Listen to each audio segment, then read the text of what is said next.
काजी लड़का देखे गेल हूँ का होलो। अरे तो का होतो, खोजते खोजते तो एगो लड़का मिलल। अच्छा तो का होलो। का होतो, शादी तो तय कर दिलियो। अच्छा तो ई बतावा लड़का ठीक ठाक हो ना। हाँ, लड़का तो ठीक ठाक हो, लेकिन लेकिन काजी यही हो 9 लाख रुपया नगद, एगो पल्सर गाड़ी, अंगूठी, चैन और एक चौका के बर्तन गछ ले लियो है। अरे बाप रे बाप, इतना गछ ले लू है, ये कहाँ से देबू जी। अरे तो का करी, घर में जवान बेटी हो गए, शादी तो कैसे करे के पड़ी ना।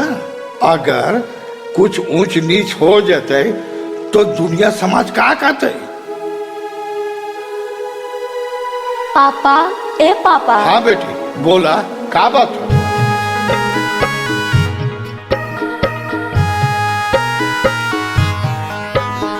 Music by Neha studio.